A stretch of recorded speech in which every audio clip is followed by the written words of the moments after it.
These 7 shocking tips reveal the key to success in your marketing and copywriting efforts. These 7 brain buster techniques are being spoken about by no one, but the results absolutely speak for themselves. But I do urge you to hurry. It's not going to be long before everyone else catches on to this. So be sure to stick around for this video and make sure you act fast on what it is I'm about to tell you. Now, where that was a bit of a messy example, what I've just tried to demonstrate to you there are some of the psychological triggers that you can utilize in your marketing and copywriting to give you the best possible chance of winning people's attention, bringing them into what it is you're trying to bring them into. And I use these techniques on a daily basis, and they have helped me get fantastic results for myself and for my clients as well. Again, as I say, while it was a bit of a chaotic introduction to the video, I guarantee it probably sparked some sort of intrigue in you, some sort of curiosity to see what it was I had to say, and that is exactly what it is. And while I can't guarantee that these 7 tips will guarantee you success, so apologies for the clickbait, using some of these techniques will help you cut through the endless noise online and grab the attention of your ideal audience and hopefully get them into your products or services,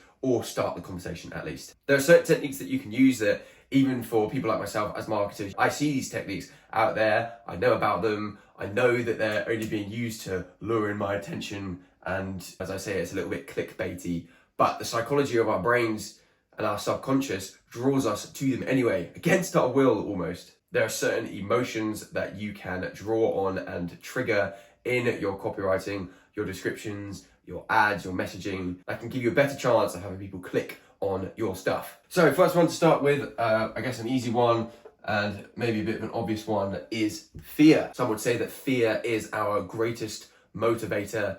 And in this example of marketing, copywriting, etc., fear can be used in different ways. So first one, again, perhaps quite an obvious one, is the fear of missing out. So making things sound exclusive or make it sound like everyone's hopping on it already, and so why are you not hopping on it? So I guess that kind of goes 2 ways. You can imply that everyone is already doing it, so why are you not doing it already? The 7 tips that everyone is using to make more money online or to lose 10 kilos in 30 days. The technique that thousands of men are using to guarantee success on their dating. I don't know. So the fear of missing out because everyone's already doing it, or the fear of missing out on like a exclusive offer.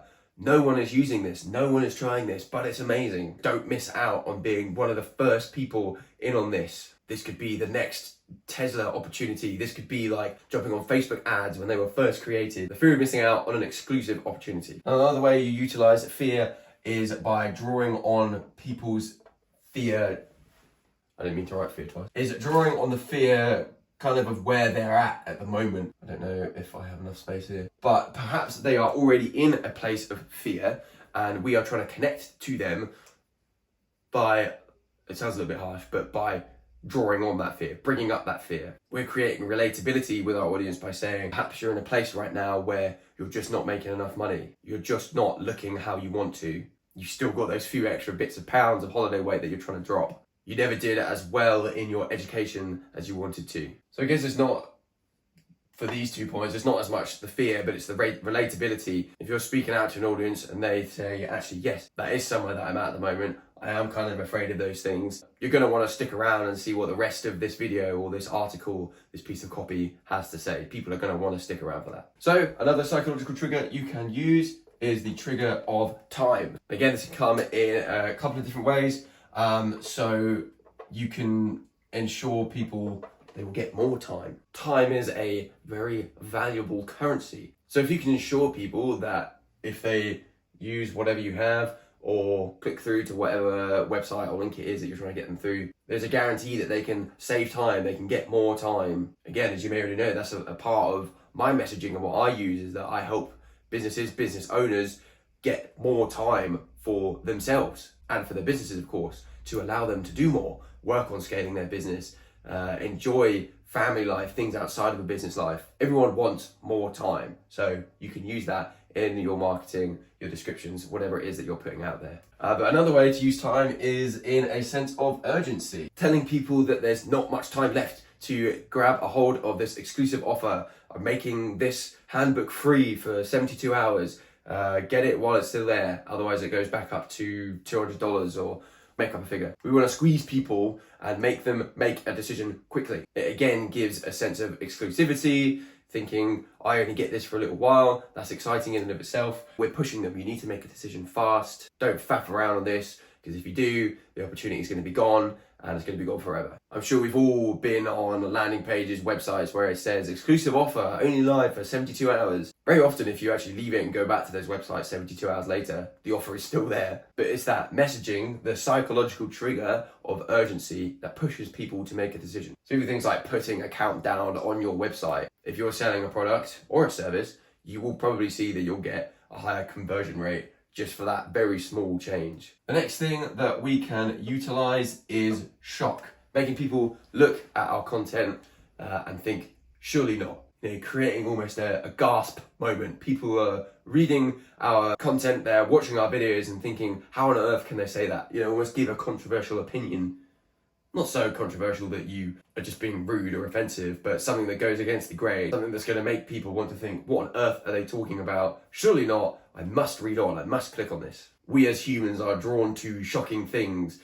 How many times have you been on a road and traffic has slowed down and slowed down and slowed down, and you can't understand why, and it's just because there's a crash on the side of the road. It's not even that the crash is in the road and it's slowing down traffic. People just slow down to take a look at what's happened because it's shocking. How many times have you clicked on an article or a post because there's a shocking headline that you think, surely not? See, a lot of these things that I'm talking about here, I'm mostly just drawing from personal experience. As a marketer, I get a lot of inspiration just from looking at what other people are doing in the world, other companies are doing in the world. And this stuff does often draw me in. If I see a headline that I think goes against what I thought was a common belief, I'll click on it. I want to see what they're talking about. So we want to shock people into needing to read more about what it is that we say. Fourth one, and if you've been watching much of my content, you will know that this one, of course, is coming, is intrigue. That is an N, by the way. So you can say it differently. You can say intrigue, you can say curiosity. We basically want people desperate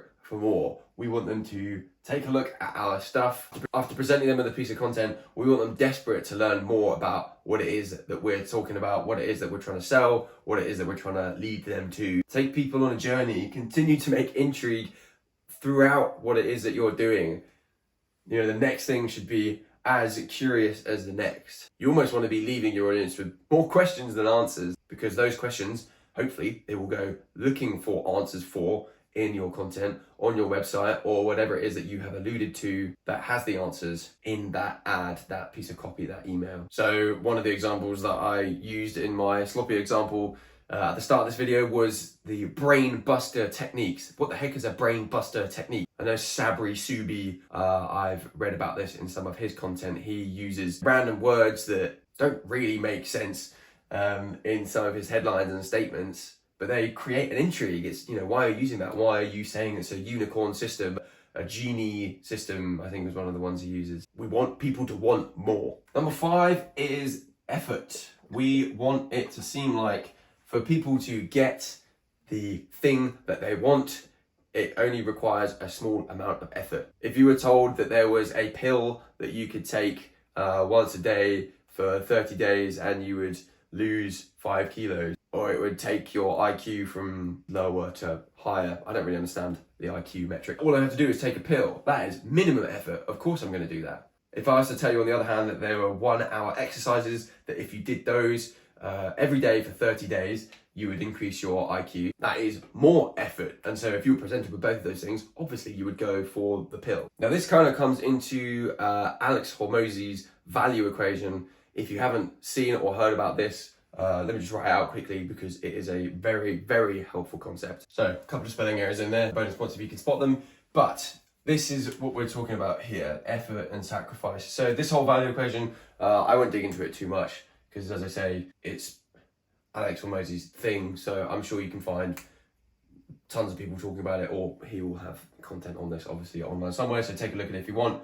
But to make something valuable, you take a dream outcome and a perceived likelihood of achievement, and we divide that by a time delay, which again I've kind of already spoken about here, and the effort that people are going to have to put into that, and that will define value. I haven't explained that very well, so I am just going to dig into it a little bit because I think that will be helpful for what it is I'm trying to get at here. So your customers will have something that they're hoping to achieve, but we also want to make it seem like it is likely that they will achieve that dream. So I guess the dream outcome is kind of defined. You want to get to $15,000 a month with your business. You want to achieve this certain grade in your studies at school. You want to learn how to play the guitar. So that is, a kind of a well-defined thing. We then want to make it seem like the likelihood of achieving that is much easier than your audience maybe thought to begin with. And the easier we can make it seem, the more valuable it will become, in line with the rest of this equation. Because if we can make it seem like it won't take very long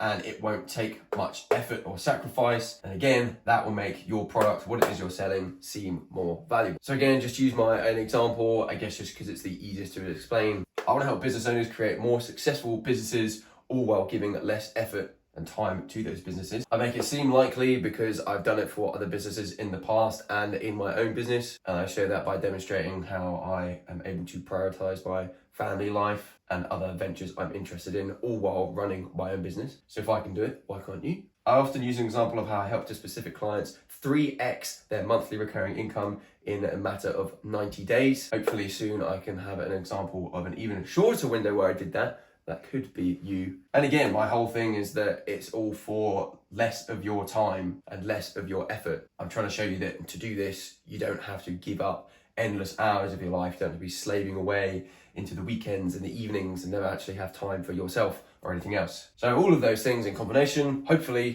create a more valuable product or service in my case, I suppose. I just wanted to draw on the whole matter of effort, and I guess I've done time as well already. So I'm basically just a Alex Hormozy minion, like many of us are. So we want people to think it is easy to do what it is that we are inviting them to do or to achieve the outcome that they are seeking. Number 6 is the idea of trust. People aren't just going to hand over their money or give time to something or someone that they don't trust. We go to the supermarkets we go to because we trust them, we know them, we've been there before. They've got a reputation for what it is they do and that they do it well. We buy books from people because we trust them. We know that they are reputable authors.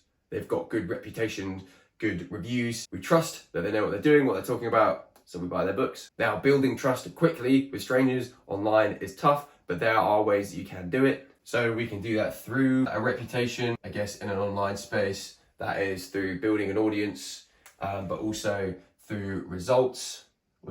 Being able to show off results that we've had in the past. Again, reviews. Is there somewhere on your website, in your marketing, on your ads, on your landing pages that you can show reviews and results to say, hey, I've done this for people are happy with what I do, people are happy with what I've got to sell. Build that trust quickly. Another way you can do it is through talking about companies and peoples and businesses that you've worked with. If you can say, hey, I'm a sports coach and I've coached people from the Arsenal Football Club, depending on your opinion on Arsenal, you'd probably think, okay, these guys know what they're doing. So the quicker we can build trust with people online, the more likely they are to commit to us, whatever that commitment might look like, giving us their email, giving us their money. And lastly, I think this comes under a psychological trigger, maybe if worded differently, is the readability of your content. So if you come across an article, a piece of copy, a video, whatever, and the language that's being used just kind of goes in one ear and out the other, goes way over your head, you just don't understand what's going on, you're just going to swipe past, you're going to go away. You're going to click off the website, click off the email, whatever, that's done. You're not going to pay any attention to it. Now, my favorite example of this, again, whatever opinions you have of the man, you cannot fault that Donald Trump is very good at persuading people to jump on board with his regime, his rule and reign, whatever you want to call it. Donald Trump says he's a smart man, he's come from a world of business, but Donald Trump communicates at the lowest grade level than any of the last 15 presidents before him. He speaks at and communicates in a 4th grade level, which is the level of about a 9 to 10-year-old. He is speaking in a way that is so simple and so easy to understand that people aren't getting put off by the complexity of what it is he's trying to communicate. He's not making people feel stupid with what he's saying. There's again this relatability, which I haven't put on here, but again, it's another thing I talk about a lot. Relatability. You want to feel like you're a part of this thing, whatever it is. You want to feel like you're a part of what is being communicated. You want to feel included. And so making things simple, making it readable, really easy to understand. Again, the results speak for themselves. Trump, a very controversial man, but he did it. He became president. He's very popular. There are other techniques that you can use in your readability, though, to make what you're writing and what you're saying more interesting. Again, some of the examples I like to use for this topic is looking at some of the marketing emails you get, looking at some good writers on LinkedIn, how they format their content. It's very easily digestible. It's split out. There's no like big chunks of writing. And then writing techniques like alliteration, using things like metaphors and imagery, going right back to flipping GCSE English language here. So I guess, this is alliteration, kind of. The 3 R's. I've done the 5 C's of content, I believe, in the past. Those kind of things just make reading more interesting and more desirable for people. I couldn't explain the psychology behind it, but it does. Shakespeare did it, and I think we can agree he was a pretty good writer. If you enjoyed this video or got any value out of it whatsoever, please do consider liking and subscribing to the channel. And if you want to see more of these techniques used in my day-to-day marketing, you can subscribe to my emails that I send out every single day. You can find a link to that in the description.